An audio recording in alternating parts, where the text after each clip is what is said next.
আচ্ছা, আজকে আমরা শুরু করব ভেক্টর। চ্যাপ্টারের নাম স্কেলার ও ভেক্টর। নাইনে কিছুটা পড়েছি, এখানে আরেকটু বেশি পড়ব। তো চলো শুরু করা যাক। রাশিগুলোকে দুটো ভাগে ভাগ করা হয়, একটা হচ্ছে স্কেলার রাশি আর একটা হচ্ছে ভেক্টর রাশি। স্কেলার রাশি কোনগুলো? নাইনে কি শিখেছি? নাইনে শিখেছি যে রাশিগুলোর মান আছে কিন্তু কোনো দিক নেই, তাদেরকে বলে স্কেলার রাশি। কিন্তু এখানে শিখবো আরেকটা, যোগ করব, সেটা হচ্ছে যারা বীজগাণিতিক নিয়মে যোগ হয়। বীজগাণিতিক যে নিয়মে যোগ হয় তার কারণ মানে হচ্ছে, মনে করো 3 কেজি আর 4 কেজি যোগ করলাম, মোট ক কেজি হলো? 7 কেজি। এইটাকে বলে বীজগাণিতিক নিয়ম। ঠিক আছে, যেখানে আমরা যে যোগটা শিখেছি সেই নিয়মেই যোগ হবে। 5 + 6 = 11, এই নিয়মটা যখন যোগ হবে তখন সেটাকে বলা হয় বীজগাণিতিক নিয়ম। বা বিয়োগ করার ক্ষেত্রেও সেরকম, যেমন তোমার 10 কেজি চাল ছিল, সেখান থেকে আমি 3 কেজি চাল তুলে নিলাম, তাহলে ক কেজি থাকলো? 7 কেজি। তাহলে এইটাকে বলবো আমরা বীজগাণিতিক নিয়ম, যেখানে আমরা যে পদ্ধতিতে যোগ বিয়োগ শিখেছি সেই পদ্ধতিই ব্যবহার করব। তাহলে যে সমস্ত রাশি এই রকম নিয়ম মেনে চলবে তাদেরকে আমরা বলবো স্কেলার রাশি। যেমন এরকম দুটো তার আছে, এই তারের মধ্যে দিয়ে 3 অ্যাম্পিয়ার কারেন্ট যাচ্ছে, এই তারের মধ্যে দিয়ে 5 অ্যাম্পিয়ার কারেন্ট যাচ্ছে। এই তার দুটো যুক্ত হয়ে আরেকটা তার তৈরি করলো। যদি বলে এই তার দিয়ে কত কারেন্ট যাবে, তাহলে বলবো 8 অ্যাম্পিয়ার কারেন্ট যাবে। তাহলে এটা বীজগাণিতিক নিয়মে যোগ হলো। তাহলে কারেন্ট বা তড়িৎ প্রবাহ মাত্রা হচ্ছে আমাদের স্কেলার রাশি, কারণ এটা বীজগাণিতিক নিয়মে যোগ হচ্ছে। যদিও যখন আমরা যেটাকে লিখছি তখন এটাকে অ্যারো চিহ্ন দিয়ে লিখছি, কিন্তু অ্যারো চিহ্নটা তো গুরুত্বপূর্ণ নয়, যেহেতু ওরা বীজগাণিতিক নিয়মে যোগ হচ্ছে তাই ওরা হচ্ছে স্কেলার রাশি। ভেক্টর রাশি কোনগুলো? ভেক্টর রাশি 9-এ শিখেছিলাম যে যাদের মান আছে এবং দিক আছে, কিন্তু এখন তার সঙ্গে কি যোগ হবে? যারা যে রাশির যোগ ভেক্টর যোগের বিশেষ নিয়মে হয়। বিশেষ নিয়ম কীরকম সেটা আমরা এই চ্যাপ্টারে শিখব। সেটাকে বলা হয় জ্যামিতিক নিয়ম। দুটো সূত্র আছে, একটা হচ্ছে ত্রিভুজের সূত্র, একটা হচ্ছে সামুদ্রিকের সূত্র। সেই সূত্রের সাহায্যে ভেক্টর রাশিকে যোগ করব। যেমন মনে করা যাক একটা বস্তু আছে, এই বস্তুর উপর দুটো বল কাজ করছে, একটা হচ্ছে 3 নিউটন আর একটা হচ্ছে 5 নিউটন। দিয়ে যদি আমাকে জিজ্ঞেস করে যে তাহলে বস্তুটার উপর মোট কত নিউটন বল কাজ করছে, যদি কেউ লিখে দেয় যে 3 + 5 = 8 নিউটন, তাহলে সেটা ভুল হবে। তার কারণ এই বল দুটো কেমনভাবে প্রযুক্ত হচ্ছে সেটা একটা ব্যাপার। যেমন যদি বস্তুটার উপর 3 নিউটন এই দিকে কাজ করে আর 5 নিউটন এই দিকে কাজ করে, তাহলে এই বস্তুটার উপর টোটাল বলটা 8 নিউটন হবে। কিন্তু বস্তুটার উপর যদি এই দিকে 5 নিউটন কাজ করে আর এই দিকে 3 নিউটন কাজ করে, তাহলে কিন্তু এই বল দুটোর যোগফল বা মোট বল তো বলে না, এখানে বলে লব্ধি বল, সেই লব্ধি বলটা কিন্তু 2 নিউটন হবে। কারণ সেক্ষেত্রে এই দুটো বিপরীত দিকে থাকার জন্য বিয়োগ হবে, আর এই ক্ষেত্রে কিন্তু যোগ হয়ে যাবে 8 নিউটন। বুঝতে পারা গেল? তাহলে ভেক্টরের ক্ষেত্রে কিন্তু আমরা সাধারণ বীজগাণিতিক নিয়মে যোগ করতে পারবো না। আবার যদি এরকম থাকে যে এইদিকে 3 নিউটন কাজ করছে আর এইদিকে 5 নিউটন কাজ করছে, সেক্ষেত্রে মোট লব্ধি বল, এক্ষেত্রে যোগ তো বলে না, এখানে লব্ধি বল কত হবে? তাহলে সেক্ষেত্রে আমরা দেখব যে এদের লব্ধি বল হবে 3 স্কোয়ার + 5 স্কোয়ার, যদি মাঝের কোণটা 90 ডিগ্রি থাকে। তাহলে ভেক্টর রাশি কাকে বলবো? যাদের মান আছে এবং দিক তো আছেই, এবং যারা ভেক্টরের যোগের যে নিয়ম আছে সেই নিয়মটা মেনে যুক্ত হয়, এবং সেটা জ্যামিতিক নিয়ম। চলো নেক্সট, ভেক্টর রাশির প্রকাশ। ভেক্টর রাশিকে কীভাবে প্রকাশ করা হয়? ভেক্টর রাশিকে আমরা এখানে প্রকাশ করব এরকম একটা অ্যারো চিহ্ন দিয়ে। ঠিক আছে, জ্যামিতিক উপায়ে এরকম অ্যারো চিহ্ন দিয়ে প্রকাশ করব, এবং তাকে লিখব কীভাবে? এ এর মাথায় একটা ভেক্টর চিহ্ন যদি লেখা থাকে, তাহলে আমরা বুঝবো যে এ রাশিটা হচ্ছে একটা ভেক্টর রাশি। তাহলে ভেক্টর রাশিকে লেখার নিয়ম হচ্ছে তার মাথায় একটা ভেক্টর চিহ্ন দেবো। যেমন যখন আমরা বেগ হিসাবে লিখব তখন মাথায় একটা ভেক্টর চিহ্ন দিয়ে লিখব, কিন্তু যখন শুধু লিখব তখন সেটা হচ্ছে দ্রুতি, তখন সেটা কিন্তু ভেক্টর নয়, তখন সেটা স্কেলার। তাহলে ভেক্টরকে বোঝানোর নিয়ম হচ্ছে তার মাথায় একটা অ্যারো চিহ্ন দেবো। এবার ভেক্টরকে যখন জ্যামিতিক উপায়ে লিখব তখন এরকম একটা তীর চিহ্ন দেবো। তীর চিহ্নর যে এই প্রান্তটাকে বলা হয় টেল, আর এই প্রান্তটাকে বলা হয় হেড। দুটো ভেক্টরের কোণ বার করবো কি করে? মনে করবো আমাকে বলেছে যে এই একটা ভেক্টর দিয়েছে, এটা এ ভেক্টর, আর এইখানে আরেকটা ভেক্টর দিয়েছে, সেটা হচ্ছে বি ভেক্টর। এই মাথার যে অ্যারোটা এটা সবসময় যেন ওই ডিরেকশানে থাকে, যেন এই দিকে না থাকে। এবার বলেছে যে এ আর বি এই ভেক্টর দুটোর মাঝের কোণ কত। তাহলে আমাকে দেখতে হবে যে দুটো ভেক্টরের টেল দুটোকে একই জায়গায় নিয়ে আসতে হবে, ঠিক আছে। তাহলে আমি এই বি ভেক্টরটাকে, এখানে কি হয়েছে, এখানে এ ভেক্টরের হেডের সঙ্গে বি ভেক্টরের টেল যুক্ত হয়ে আছে, তাহলে এইখানে কোণ আমি বুঝতে পারবো না। নিয়ম হচ্ছে যে দুটো ভেক্টরের টেল দুটোকে একই জায়গায় নিয়ে আসতে হবে, তাহলে বি ভেক্টরটাকে এরকমকে ট্রান্সফার করে আমাকে এইখানে আনতে হবে। টেল দুটোকে এক জায়গায় নিয়ে আসার পর মাঝখানে দুটো কোণ তৈরি হয়েছে, এই একটা কোণ আর এইখানে একটা কোণ, পিছন দিকে একটা কোণ। যে কোণটা 180 ডিগ্রি থেকে কম হবে সেইটাই হচ্ছে ভেক্টর দুটোর মধ্যবর্তী কোণ। তাহলে এইটাই হবে আমাদের ভেক্টর দুটোর মধ্যবর্তী কোণ। তাহলে ভেক্টরের মধ্যবর্তী কোণ নির্ণয় করার নিয়ম হচ্ছে যে ভেক্টরের টেল দুটোকে এক জায়গায় নিয়ে আসতে হবে এবং তারপর যে দুটো কোণ তৈরি হবে তার মধ্যে যেটা 180 ডিগ্রির থেকে কম সেটি হচ্ছে ভেক্টর দুটোর মধ্যবর্তী কোণ। এইখানে যদি আমি বার করতাম তাহলে আমার এই কোণটা হতো না, এইটাকে বাড়াতে হতো ডট ডট করে, তাহলে এইটা হতো ভেক্টর দুটোর মধ্যবর্তী কোণ, ঠিক আছে। কারণ দেখো অনুরূপ কোণ এই দুটো, যদি কখনো হেড আর টেল এক জায়গায় থাকে, একটা ভেক্টর হেডের সঙ্গে একটা ভেক্টর টেল যদি থাকে, তাহলে এই কোণটা হবে না, এই দিকের কোণটা হবে না। তাহলে যে দিকটা হেড আছে তাকে একটু বাড়াতে হবে, বাড়ানোর পর যে কোণটা তৈরি হবে সেইটা হবে ভেক্টর দুটোর মধ্যবর্তী কোণ। কোণ বার করতে কিছু কিছু গণ্ডগোল হয়, কারো কারো গণ্ডগোল হয়, নাহলে এমন কোনো ব্যাপার নাই। পোলার ভেক্টর কাকে বলে? পোলার ভেক্টর হচ্ছে যে বস্তুর গতির দিক যদি ভেক্টরের দিক হয় সেইটা হচ্ছে পোলার ভেক্টর। যেমন বাসটা এইদিকে যাচ্ছে, তাহলে বাসটার বেগ কোন দিকে? এই দিকে, তাহলে এই ভেক্টরটাকে, এই ভি ভেক্টরটাকে বলবো পোলার ভেক্টর। যে ক্ষেত্রে আমরা বুঝতে পারবো যে বেগের ডিরেকশনটা কোন দিকে, বাসটা যেদিকে যাচ্ছে সেইটা হচ্ছে বেগের দিক, বাসটা যেদিকে যাচ্ছে সেই দিকে হচ্ছে বাসের সরণ, তারপরে বল, ত্বরণ, এগুলো সব হচ্ছে পোলার ভেক্টর। কিন্তু যখন ঘূর্ণন আসবে তখন ঘূর্ণনের ক্ষেত্রে ঘূর্ণনের যে অক্ষটা আছে সেই অক্ষটা হচ্ছে সেই ঘূর্ণন ভেক্টর, ঘূর্ণন সম্বন্ধীয় যে ভেক্টরটা আছে তার দিক। যেমন মনে করো কৌণিক বেগ, কোনো একটা বস্তু এরকম ঘুরছে, তাহলে সেক্ষেত্রে এর দিক কোন দিকে হবে? সে তো ঘুরছে, তার তো এমনি দেখতে গেলে জেনারেল ডিরেকশন তার সর্বদা চেঞ্জ হচ্ছে, তাহলে সেটা কিন্তু ভেক্টর। কৌণিক বেগ যেটাকে ওমেগা দিয়ে লেখা হয় সেটা কিন্তু একটা ভেক্টর আছে।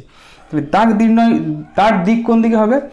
সেটা হচ্ছে, এটা তো একটা অক্ষকে কেন্দ্র করে ঘুরছে, এই অক্ষের চারিদিকে ঘুরছে, তাহলে সেই অক্ষ বরাবর একটা ডান পাকে স্ক্রুকে ঘোরালে, তার মানে এটা এইদিকে ঘোরাচ্ছে, এই দিক বরাবর একটা স্ক্রুকে যদি ঘোরায় তো স্ক্রুটা তাকে ওপর দিকে উঠবে, তাহলে এই ওমেগার দিক হবে এই দিক বরাবর, ঠিক আছে। তাহলে এক্ষেত্রে কিন্তু বস্তুটা যেদিকে ঘুরছে সেই দিকে কোনো বাস্তব দিক পাচ্ছি না, তার সে যে অক্ষর চারদিকে ঘুরছে সেই অক্ষটাই হচ্ছে তার দিক, এবং অক্ষের কোন দিকটা সেটা বস্তুটা যেদিকে ঘুরছে সেই দিক বরাবর যদি আমরা একটা ডান পাকে স্ক্রুকে ঘোরাই, সেই ডান পাকে স্ক্রুটা যেদিকে যাবে হয় সে ওপর দিকে উঠবে, নয় সে নিচের দিকে নামবে, তাই যেদিকে যাবে সেই দিকটা হচ্ছে সেই রাশিটার দিক। তাহলে এই ধরনের যে ভেক্টরগুলোকে পাবো সেইগুলোকে বলবো আমরা অক্ষীয় ভেক্টর। যখনই দেখবে কোনো ঘুরন্ত জিনিস আছে, কোনো জিনিস ঘুরছে, সেক্ষেত্রে তার ডিরেকশন হবে অক্ষ বরাবর, এবং সেটা কোন দিকে সেটা তো আমরা রাইট হ্যান্ড স্ক্রু দিয়ে পেয়ে যাব। নেক্সট, সমান ভেক্টর কতগুলো বিভিন্ন রকমের ভেক্টর হয়, তার মধ্যে দেখি কোন কোন ভেক্টর। যেমন সমান ভেক্টর, মনে করো এই ভেক্টরটা আর এই ভেক্টরটা, এটা দুটো হচ্ছে সমান ভেক্টর। তাহলে যাদের মান সমান এবং যাদের দিক সমান তাদেরকে আমরা বলবো সমান ভেক্টর। যেমন এই ভেক্টরটাকে যদি আমি এ ভেক্টর এবং এই ভেক্টরটাকে যদি বি ভেক্টর বলি, তাহলে এ সমান বি লিখতে পারি। তার মানে হচ্ছে এ ভেক্টরের মান যতটা বি ভেক্টরের মান ততটা, এবং এ ভেক্টরটা যেদিকে বি ভেক্টরটাও সেই দিকে। বিপরীত ভেক্টর কোনটাকে বলবো? মনে করো এ ভেক্টরটা এইদিকে, বি ভেক্টরটা এইদিকে, তাহলে এ ভেক্টর যতটা বড় বি ভেক্টরও ততটা বড়, কিন্তু বি ভেক্টরটা এ ভেক্টরের উল্টো দিকে, সেক্ষেত্রে আমরা বি ভেক্টরটাকে বলবো এর উল্টো ভেক্টর, বিপরীত ভেক্টর। একরেখীয় ভেক্টর, যখন কতগুলো ভেক্টর পরস্পরের সমান্তরাল হবে বা একই রেখায় অবস্থিত হবে তখন তাদেরকে আমরা বলবো একরেখীয় ভেক্টর। যেমন যদি আমি এখানে এই একটা ভেক্টর আঁকলাম, এই একটা ভেক্টর আঁকলাম, এই একটা ভেক্টর আঁকলাম, এরা কিন্তু পরস্পর সমান্তরাল, বিপরীত দিকে হতে পারে তাতে কোনো অসুবিধা নেই, কিন্তু এরা পরস্পর সমান্তরাল, তাহলে এই ধরনের ভেক্টরকে বলবো আমরা এক রেখীয় ভেক্টর। এটাকে মনে করো এ ভেক্টরের নাম দিলাম, এটা বি ভেক্টরের নাম দিলাম, এটা সি ভেক্টর নাম দিলাম। তাহলে এরা সবাই কি, এরা সবাই হচ্ছে এক রেখীয় ভেক্টর। সমান্তরাল ভেক্টরকে বলা হয় এক রেখীয় ভেক্টর। চলো নেক্সট, এক তলীয় ভেক্টর। আমি এই বোর্ডের উপর যে ভেক্টরই আঁকি না কেন তারা সবই এক তলীয় ভেক্টর। এই একটা ভেক্টর, এই একটা ভেক্টর, এই একটা ভেক্টর, এই একটা ভেক্টর, এরা সবই হচ্ছে এক তলীয় ভেক্টর। তার কারণ এগুলো সবই বোর্ডের উপর আঁকা আছে, একটা তলে আঁকা আছে। কোনো ভেক্টর যদি এখান থেকে বেরিয়ে আসে তাহলে কিন্তু সেই ভেক্টরটা একতলীয় ভেক্টর আর হলো না, কারণ সে তল ছেড়ে বেরিয়ে চলে এসছে। সমবিন্দু ভেক্টর, যদি মনে করো এই কোনো একটা ভেক্টর এই একটা বিন্দু থেকেই স্টার্ট হয়, তাদেরকে বলবো আমরা সমবিন্দু ভেক্টর। কোনো একটা বিন্দু থেকে স্টার্ট হচ্ছে, ঠিক আছে, তাহলে তাদেরকে বলবো আমরা সমবিন্দু ভেক্টর। ঠিক আছে, একক ভেক্টর। একক ভেক্টর হচ্ছে যে ভেক্টরের মান এক, তাদেরকে বলবো একক ভেক্টর। একক ভেক্টরকে ক্যাপ দিয়ে লেখা হয়, এন ক্যাপ। তাকে একটা বিশেষ বৈশিষ্ট্য দেওয়ার জন্য তার মাথায় একটা ক্যাপ দেওয়া হয়। মনে করো এইটা একটা আর ভেক্টর, এটা একটা আর ভেক্টর, এটা একটা আর ভেক্টর। এই আর ভেক্টরকে তার মান দিয়ে যদি ভাগ করি তাহলে একটা একক ভেক্টর পাওয়া যায়। তাহলে আর ভেক্টরকে তার মান দিয়ে যদি ভাগ করি তাহলে আমাদের একক ভেক্টর পাওয়া যায়। এই আর ভেক্টর বরাবর একটা একক ভেক্টর পাওয়া যায়। তাহলে এই একক ভেক্টরগুলো দিক নির্দেশ করতে ব্যবহার করা হয়, ঠিক আছে, এদের মান কিন্তু এক। আমাদের প্রচলিত যে একক ভেক্টর সবথেকে বেশি ব্যবহৃত হয় সেটা হচ্ছে, আমরা জানি এই তিনটে অ্যাক্সিস আছে, ঠিক আছে, এক্স অক্ষ, ওয়াই অক্ষ, জেড অক্ষ, ঠিক আছে। তো এটা একটা এক্স ধরি, এটা ওয়াই হচ্ছে, এটা জেড। এক্স অক্ষ বরাবর যে একক ভেক্টর সেটাকে আই ক্যাপ নেওয়া হয়, মনে থাকবে যেন, ঠিক আছে। ওয়াই অক্ষ বরাবর যে একক ভেক্টর সেটাকে জে ক্যাপ নেওয়া হয়, আর জেড অক্ষ বরাবর যে একক ভেক্টর সেটাকে কে ক্যাপ নেওয়া হয়, ঠিক আছে। এক্স অক্ষ বরাবর মানে এই দিকে একটা একক ভেক্টর আই ক্যাপ, এই দিকে একটা একক ভেক্টর জে ক্যাপ, আর এই দিক বরাবর একটা একক ভেক্টর হচ্ছে কে ক্যাপ। আর একক ভেক্টর পাবো কি করে? কোনো ভেক্টরকে তার মান দিয়ে ভাগ করলে আমরা একক ভেক্টর পাবো। মনে করো আমাকে এক্স অক্ষ বরাবর একটা ভেক্টর বার করতে বলেছে যেটার মান হচ্ছে 3। তাহলে মনে করো এইখানে 3 আছে, তাহলে এই ওপি এই ভেক্টরটাকে লিখতে বলেছে। তাহলে ওপি ভেক্টরকে আমি কীভাবে লিখব? সেটা হচ্ছে মান হচ্ছে 3, আর কোন দিক বরাবর আছে? আই ক্যাপ বরাবর আছে, বোঝা গেল? ঠিক একইভাবে যদি ওয়াই অক্ষ বরাবর যদি আমাকে বলে যে একটা ভেক্টরকে লেখো যার মান হচ্ছে 4, তাহলে সেটাকে লিখব 4 জে ক্যাপ, ঠিক আছে। কে ক্যাপ যদি কে ক্যাপ বরাবর বলে যে এমন একটা ভেক্টরের নাম লেখো যার মান হচ্ছে 5, তাহলে সেটা 5 কে ক্যাপ হবে, ঠিক আছে। এরপর হচ্ছে শূন্য ভেক্টর। কোনো ভেক্টরকে যদি সেই ভেক্টর দিয়ে বিয়োগ করি তাহলে যে ভেক্টরটা পাওয়া যায় সেটা হচ্ছে শূন্য ভেক্টর। যেমন আমি যদি এ ভেক্টর মাইনাস এ ভেক্টর করি তাহলে শূন্য পাওয়া যায়, কিন্তু এই শূন্যটা কিন্তু ভেক্টর, ঠিক আছে। বা কোনো একটা বস্তু মনে করে এখান থেকে এখানে গেল, তারপরে এখান থেকে এখানে গেল, তারপরে এখান থেকে আবার এখানে ফিরে এলো, তার মানে তার সরণ শূন্য হয়ে গেল। এক্ষেত্রে যে সরণটা হলো সেটা কিন্তু ভেক্টর রাশি এবং সেটা কিন্তু শূন্য ভেক্টর, ঠিক আছে, শূন্য বা অকার্যকর ভেক্টর বলে। নেক্সট, অবস্থান ভেক্টর। মনে করো আমাদের অ্যাক্সিস আছে, ঠিক আছে, এটা এক্স অক্ষ, এটা ওয়াই অক্ষ, এটা জেড অক্ষ, এবং মনে করো একটা পয়েন্ট আছে, ঠিক আছে, এখানে একটা পয়েন্ট আছে, যে পয়েন্ট হচ্ছে পি, যার স্থানাঙ্ক হচ্ছে এক্স ওয়াই জেড, আর এটা হচ্ছে ও বিন্দু। তাহলে এই যে ওপি যে ভেক্টরটা দেখে গেল, এই যে ওপি যে ভেক্টরটা, এই যে ভেক্টরটা, ঠিক আছে, এই ওপি যে ভেক্টরটা, এই ওপি ভেক্টরটাকে বলা হয় পি এর অবস্থান ভেক্টর, এবং এটাকে আমরা আর ভেক্টর দিয়ে লিখি। এটাকে বার করবো কী করে? এটা বার করার জন্য আমরা এই পি থেকে একটা এক্স ওয়াই তলের এক্স জেড তলে একটা লম্ব টানবো, ঠিক আছে। দাঁড়াও এই একটা লম্ব টানবো। দেখ এখান থেকে যদি লম্ব টানি সেটা কিন্তু এক্স জেড তলেই পড়বে, কারণ পিটা 3 ডাইমেনশনে আছে, জেডটা এখানে উঠে আছে, পিটা কিন্তু এইখানে আছে, তাহলে এখান থেকে লম্ব টানলে সেটা এক্স জেড তলের উপর পড়বে, ঠিক আছে। এবার কি করব? এই এক্স, এই পয়েন্টটা থেকে আমি এক্স এর সমান্তরাল করে এইখান পর্যন্ত নিয়ে আসবো, ঠিক আছে। এবার তুমি একটু চিন্তা করো, পি এর এক্স অক্ষ বরাবর তার স্থানাঙ্ক হচ্ছে এক্স, ওয়াই অক্ষ বরাবর স্থানাঙ্ক হচ্ছে ওয়াই, জেড অক্ষ বরাবর জেড। তাহলে এই যে ভেক্টরটা, এটা জেড লিখতে পারি, তাহলে এই ভেক্টরটা হবে জেড কে ক্যাপ। এই ভেক্টরটা কত হবে, এটা অ্যাকচুয়ালি এক্স অক্ষ বরাবর আছে, তাহলে এর মান হচ্ছে এক্স, তাহলে এটা আই ক্যাপ হবে, কারণ এটা এক্স অক্ষ বরাবর আছে। আর এই ভেক্টরটা কত হবে, এই ভেক্টরটা ওয়াই অক্ষ বরাবর আছে, তাহলে এর মান হবে ওয়াই জে ক্যাপ। ঠিক আছে, বোঝা গেল? তাহলে এটা জেড অক্ষ বরাবর জেড কে ক্যাপ, কারণ এর মান হচ্ছে জেড, এখানে মান দিই নাই তাই, কিন্তু মান হচ্ছে জেড। এই দিক বড়, এটা হচ্ছে এক্স অক্ষ বরাবর, তাহলে এটা হচ্ছে এক্স আই ক্যাপ, কারণ এক্স আই ক্যাপ হচ্ছে এক্স অক্ষ বরাবর একক ভেক্টর, আর ওটা ওয়াই অক্ষ বরাবর একক ভেক্টর। তাহলে এই যে আর ভেক্টরটা, মনে করে একটা বিন্দু এইখান থেকে এখানে গেল, এখান থেকে এখানে গেল, এখান থেকে এখানে গেল, তাহলে সরণ তাহলে আর ভেক্টর হবে। তাহলে ওপি ভেক্টরটাকে আমরা লিখতে পারি, এই ওপি যে সরণ সেটা লিখতে পারি জেড কে ক্যাপ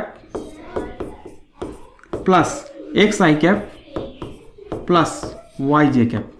তাহলে এইটা আর এইটা আর এইটাকে যোগ করলে সরণ তো কী করে বার করে, প্রথম আর শেষ বিন্দুকে যোগ করলে, বা আমি অবস্থান ভেক্টরকে এইভাবে লিখতে পারি I X I cap plus Y J cap plus Z K cap. এটা এখন একটুখানি শিখে রাখলাম, এরপরে পরের ভিডিওতে আমরা ডিটেলসে আলোচনা করব।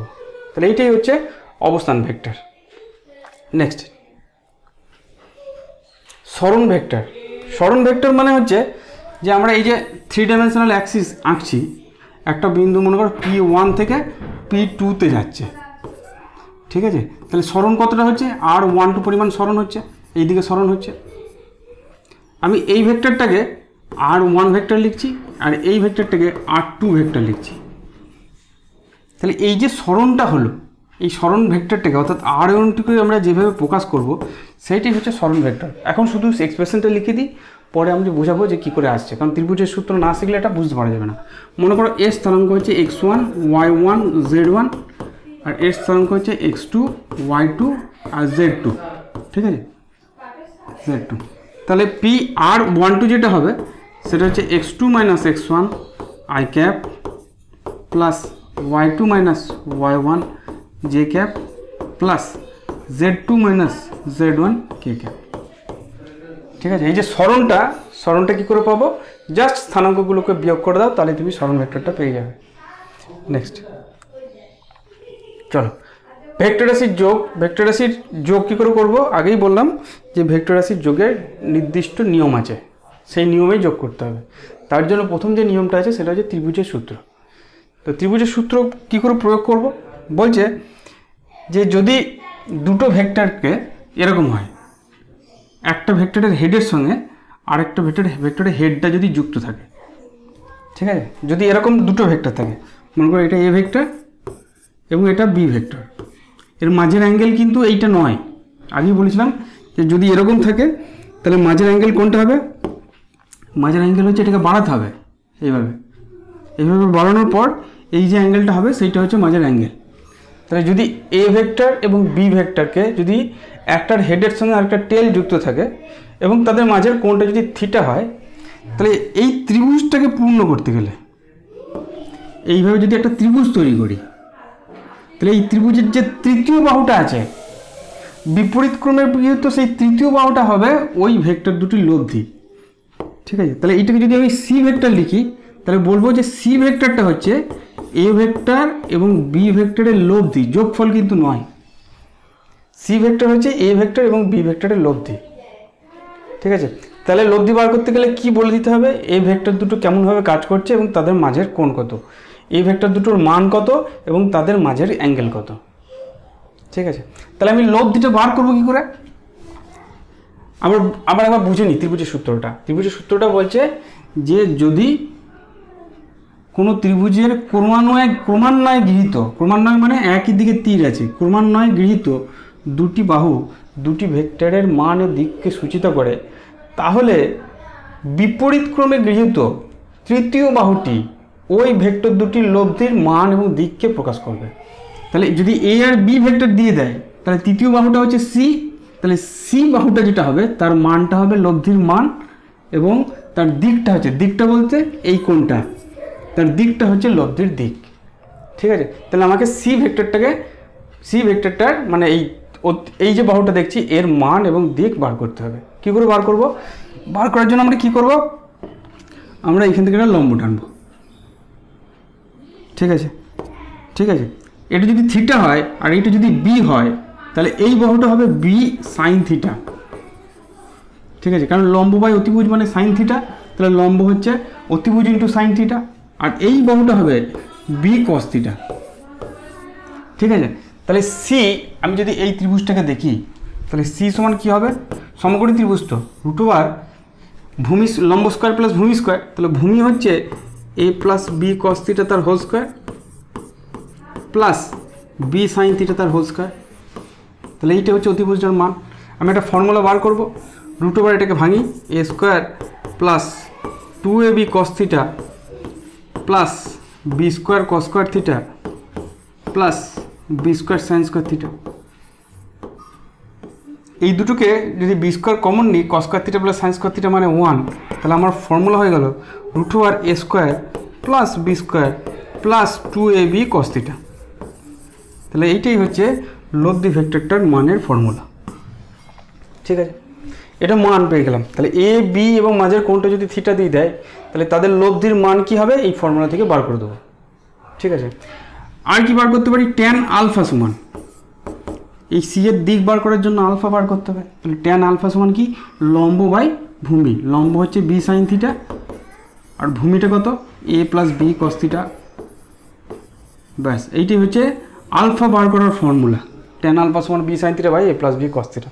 এই দুটোকে মনে রাখলেই হয়ে যাবে। এবার দুটো স্পেশাল কেস আছে।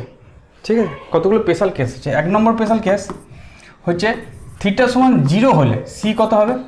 রুট ওভার এ square plus B square plus 2ab, কারণ cos 0 এর মান হচ্ছে 1। এটা মানে কি? এ প্লাস বি হোল স্কোয়ার, তাহলে হয়ে গেল এ প্লাস বি। অর্থাৎ দুটো ভেক্টর যদি একই দিকে কাজ করে, তাহলে তাদের লব্ধি হবে ভেক্টর দুটো যোগফল। 2 নম্বর হচ্ছে থিটা সমান 90 ডিগ্রি হলে সি কত হবে? রুট ওভার এ স্কোয়ার প্লাস বি স্কোয়ার। তার কারণ হচ্ছে cos 90 0, 2ab cos 90 ওই টার্মটা থাকবে না। তার মানে যদি দুটো ভেক্টর পরস্পর লম্ব থাকে, তাহলে তার লব্ধি এইটা হবে। 3 নম্বর, থিটা যদি 180 ডিগ্রি হয়, থিটা 180 ডিগ্রি হলে তোমার সি কত হবে? রুট ওভার এ square plus B square minus 2ab cos theta. Minus 2ab হবে, কস 180 ডিগ্রির মান হচ্ছে -1। ঠিক আছে, -1টা মাইনাসটা আগে লিখে দিয়েছি, তাহলে এটা a মাইনাস বি তার হোল স্কোয়ার হয়ে গেল, তাহলে a মাইনাস বি হয়ে গেল। ঠিক আছে, তাহলে এই কটা জিনিস তোমরা মনে রাখবে। আর কয়েকটা জিনিস মনে রাখবে, যে যদি a সমান b হয়, a সমান b হলে 1 নম্বর কেস, থিটা 0 হলে c সমান হবে 2a। ঠিক আছে, থিটা যদি 0 হয় c 2a হবে। দেখো এখানে বসিয়ে দাও, এই b এর জায়গায় a বসাও, a প্লাস b 2a হবে। থিটা 60 ডিগ্রি হলে, থিটা 60, আমি c এর ফর্মুলাটা একবার লিখি, তারপর এটাকে বলবো। A square plus 2ab cos theta, a square plus B square, a square plus B square plus 2ab cos theta. ঠিক আছে, দেখো আমি এখানে কি বলেছি? এ আর বি সমান, এ আর বি সমান। তাহলে সি এর ফর্মুলা কী হবে? আমি এটাকে পুরো মুছি, তারপর প্রথমে ফর্মুলাটা বার করি, তারপর তোমাকে বলছি। তাহলে যদি এ আর বি সমান হয়, তাহলে a square plus 2a square cos theta হবে। ঠিক আছে, এ আর বি যদি সমান হয়, তাহলে is equal to root over 2a square plus 2a square cos theta. A স্কোয়ারটা কমন নিয়ে বাইরে নিয়ে এলাম। ঠিক আছে, রুট 2a স্কোয়ারটা কমন নিই। ঠিক আছে, 2 কমন নিলাম এখানে, মনে করি এখানে 2টা এখানে কমন নিয়েছিলাম, এ স্কোয়ারটাকে বার করে দিলাম। তাহলে 1 plus cos theta, 1 plus cos theta মানে হচ্ছে, এটা একটা ফর্মুলা আছে জেনে রাখো, 2 cos স্কোয়ার থিটা বাই 2। ঠিক আছে, আর বাইরে একটা 2 আছে, একটু ভালো করে লিখি, চলো এই ফর্মুলাটাকে ভালো করে লিখবে। 2 into 2 cos square theta by 2। ঠিক আছে, এই 1 প্লাস কস থিটা মানে, এটা পড়বে কিন্তু, 1 প্লাস কস থিটা মানে 2 cos স্কোয়ার থিটা বাই 2। তাহলে যদি রুট ওভারের বাইরে নিয়ে আসি, তাহলে 2a cos থিটা বাই 2 হবে। ঠিক আছে, চলো এবার লিখি থিটা সমান 0 হলে সি ইজ ইকাল টু হবে cos 0 মান 1 2a। থিটা সমান যদি 60 ডিগ্রি হয় তাহলে সি কত হবে cos 30 হবে। cos 30 মানে হচ্ছে √3/2, √3/2 2 কেটে গেল, তাহলে √3a হবে। সি সমান 90 হলে থিটা সমান 90 হলে সি সমান হবে cos 90 মানে cos 45 ডিগ্রি, cos 45 ডিগ্রি মানে 1/√2, 1/√2 আর 2 কেটে গেলে √2a হবে। ঠিক আছে, থিটা সমান 120 ডিগ্রি হলে, থিটা সমান 120 ডিগ্রি হলে সি সমান cos 120 ডিগ্রি/2 মানে cos 60 মান হাফ, তাহলে সি সমান a হবে। তাহলে এই জিনিসগুলো একটু শর্টকাট আছে যেগুলো মনে রাখবে, ঠিক আছে, যেটা এখান থেকে ডাইরেক্ট পাওয়া যায়। ঠিক আছে, বোঝা গেছে? চলো নেক্সট, ভেক্টর রাশির যোগ সামান্তরিকের সূত্র। ত্রিভুজের সূত্র তো দেখলাম, সামান্তরিকের সূত্র আর ত্রিভুজের সূত্রের মধ্যে খুব একটা পার্থক্য নেই। তো চলো আমরা করি।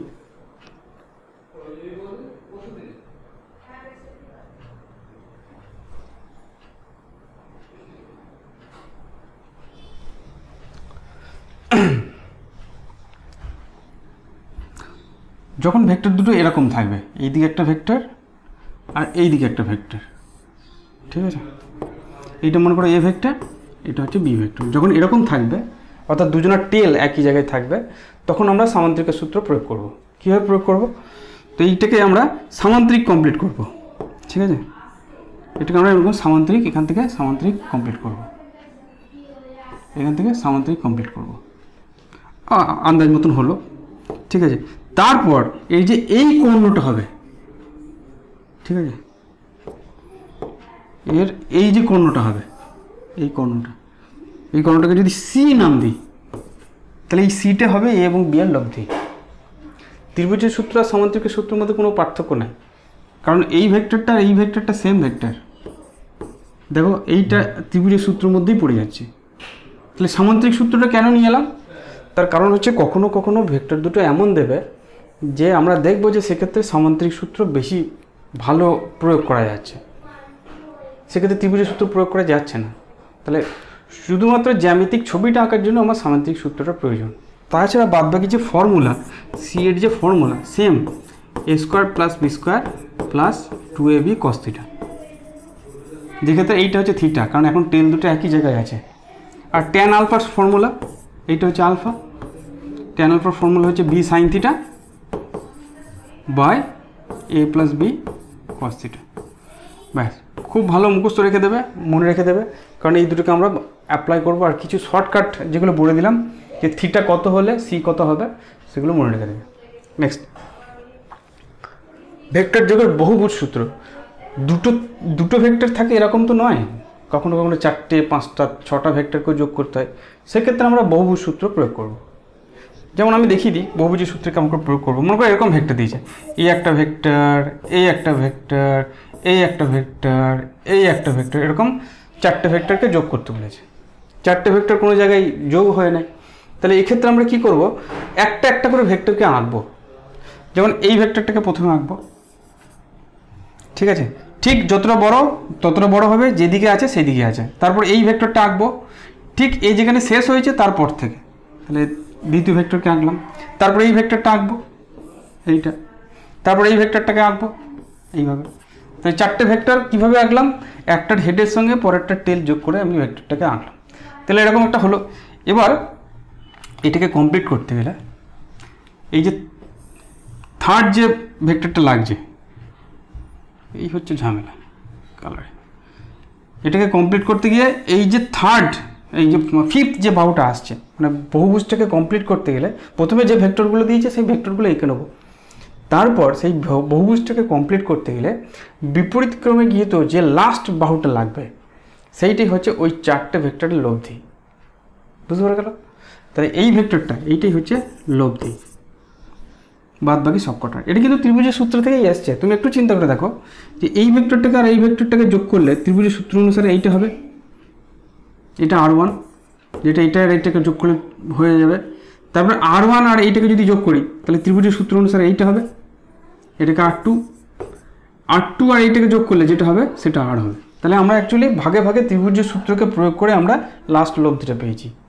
ঠিক আছে, সবসময় যে বহুভুজের মতন আসবে সেরকমও নয়, বহুভুজের মধ্যে যদি নাও আসে অসুবিধা নেই। মনে করো কখনো পেলাম এরকম একটা ভেক্টর, তারপর এরকম, তারপর এরকম, তারপর এরকম, তারপর এরকম, তারপর এরকম, এরকম পেয়ে গেলাম মনে করো প্রত্যেকটা ভেক্টরকে, তাহলে সেক্ষেত্রে বহুভুজ তো আসছে না।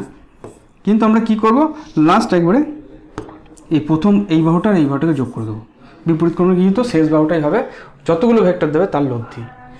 ঠিক আছে, আমরা ছবি এরকম করে দেখাচ্ছি বটে, অঙ্ক করার সময় এইভাবে করবো না, তখন দেখবে বার করতে অনেক সুবিধা হচ্ছে।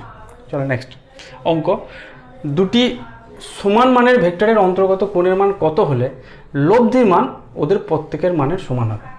বলছে দুটো ভেক্টর দিয়েছে এ আর বি, দুটোর মানই সমান, দুটি সমান মানের ভেক্টর, দুটি সমান মানের ভেক্টর মানে এক্স ধরলাম, তাদের অন্তর্গত কোণের মান কত হলে অর্থাৎ থিটা কত হলে লব্ধির মানও এক্স হবে।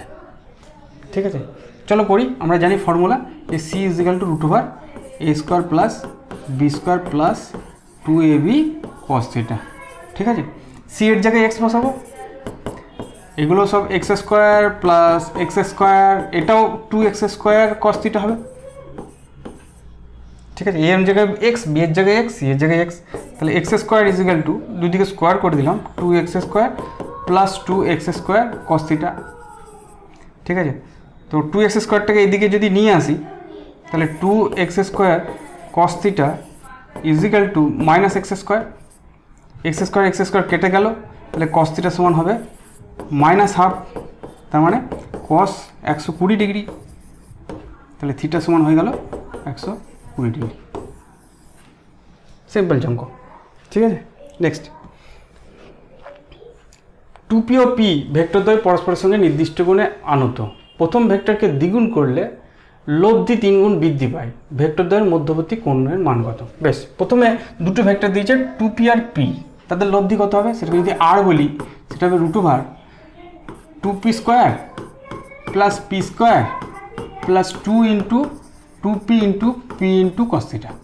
তাহলে এইটা হচ্ছে লব্ধি, এটা হিসাব করো, এটা 4p স্কোয়ার আর p স্কোয়ার 5p স্কোয়ার, এটা কত হচ্ছে 4p স্কোয়ার cos থিটা। ঠিক আছে, এবার প্রথম ভেক্টরকে দ্বিগুণ করলে লব্ধি 3 গুণ হয়, তাহলে লব্ধিটা হচ্ছে 3r। দ্বিতীয় ক্ষেত্রে রুট ওভার কত হবে, প্রথম ভেক্টরকে দ্বিগুণ করেছি, তাহলে প্রথম ভেক্টরটা ছিল 2p হয়ে গেল 4p, তাহলে 4p তার whole square plus p square, দ্বিতীয়টা যেমনকার তেমনি আছে, plus 2 into 4p into p into cos theta. ঠিক আছে, তাহলে এটা কত হবে রুট ওভার 4 4 16 1 17, তাহলে 17p স্কোয়ার,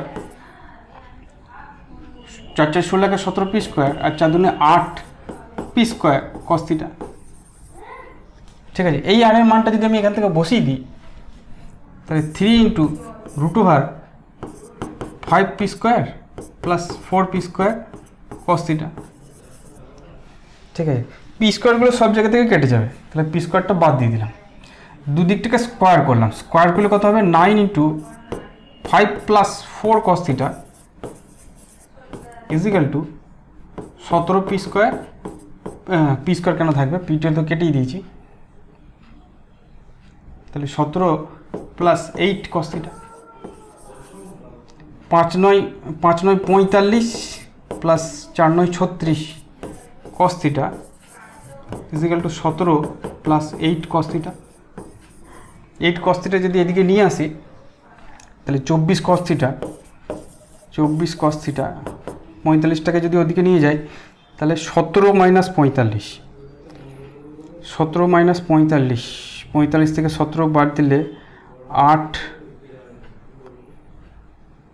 তো 28 হচ্ছে, কত ভুল করলাম, 5 9 45,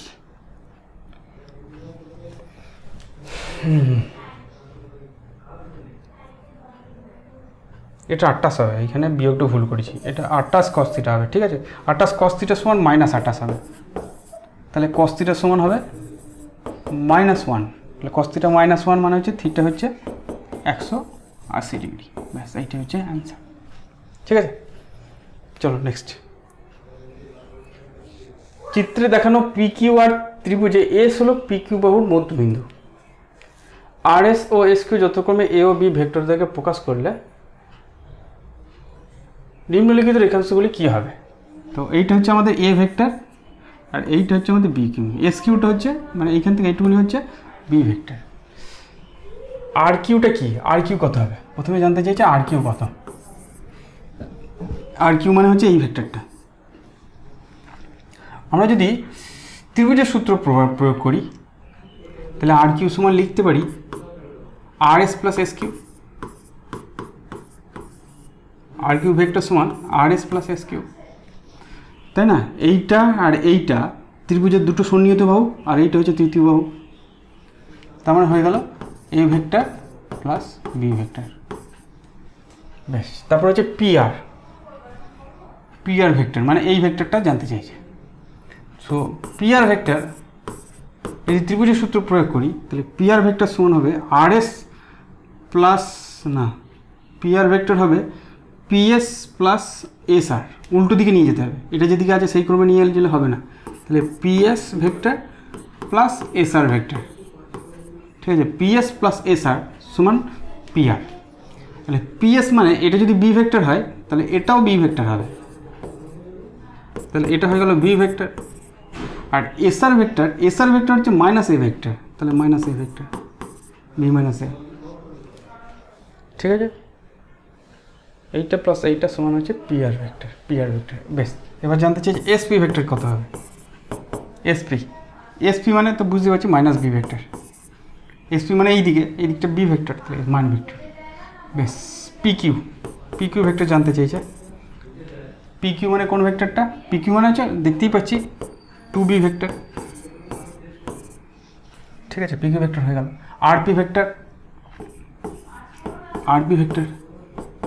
পিআর ভেক্টর বার করেছি, তাহলে আরপি ভেক্টর তার উল্টো হবে, A vector minus B vector হবে।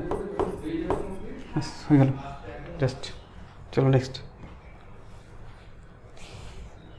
দুটি সমান ভেক্টরকে যোগ করলে কোন অবস্থায় তাদের লব্ধি প্রত্যেকের √2 গুণ হবে?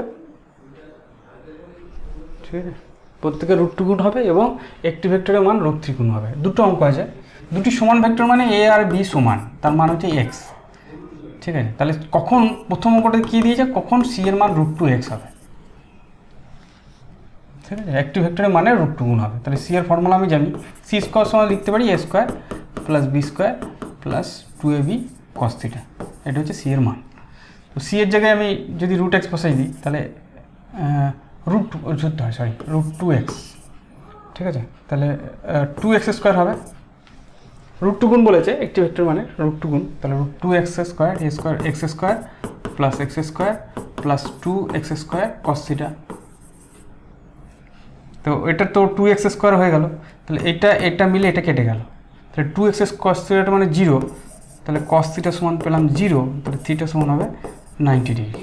তাহলে θ সমান 90 ডিগ্রি হলে সি এর মান √2x হবে। 2 নম্বর, কখন সি এর মান √3x হবে?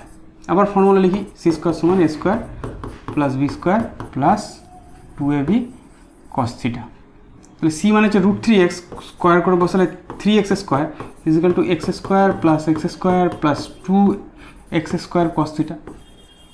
এই দুটোকে এদিকে নিয়ে এলে এক্স স্কোয়ার সমান 2x স্কোয়ার cos θ হবে, এক্স স্কোয়ার, তাহলে cos θ সমান দেখো হাফ হবে, তাহলে থিটা সমান কত হবে 60 ডিগ্রি।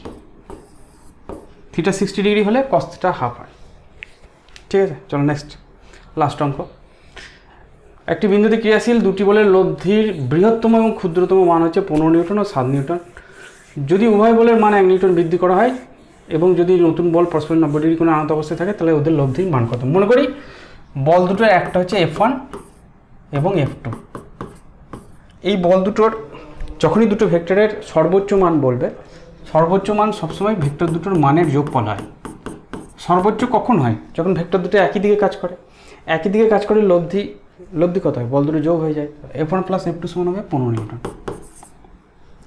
আর ক্ষুদ্রতম কখন হয়? যখন বিপরীত দিকে কাজ করে, অর্থাৎ F1 মাইনাস F2 হয়। সো F1 মাইনাস F2 সমান হচ্ছে 7 নিউটন। এই দুটোকে যদি যোগ করি তাহলে 2F1 হয়ে গেল 22, 7 আর 15 22, তাহলে F1 পেয়ে গেলাম 11। আর F1 যদি 11 হয় তাহলে F2 কত হবে?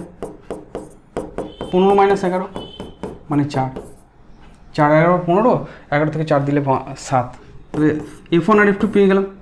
এবার বল দুটোকে কী করে যায়, 1 নিউটন করে বাড়িয়েছে, তাহলে F1 ড্যাশ কত হবে, 12 নিউটন হয়ে গেল। F2 ড্যাশ কত হবে, 4 ছিল 5 নিউটন হয়ে যাবে। এখন লব্ধি কত হবে, যেহেতু 90 ডিগ্রি কোণ করে আছে, তাহলে F1 এর স্কোয়ার প্লাস F2 স্কোয়ার হবে। cos 90টা 0 হয়ে গেছে, তাহলে ওই টার্মটা 2ab cos θ আসবে না। তাহলে √12 স্কোয়ার প্লাস 5 স্কোয়ার সমান 144 প্লাস 25 মানে √169, তার মানে 13 নিউটন। এটাই অ্যান্সার। ঠিক আছে, বোঝা গেছে? তো আশা করি ভেক্টরের যোগ বুঝতে পেরেছো, সামান্তরিকের সূত্র, ত্রিভুজের সূত্র এবং ভেক্টরের প্রাথমিক যে জিনিসগুলো আছে সেগুলো তোমরা বুঝতে পেরেছো। ঠিক আছে, থাক।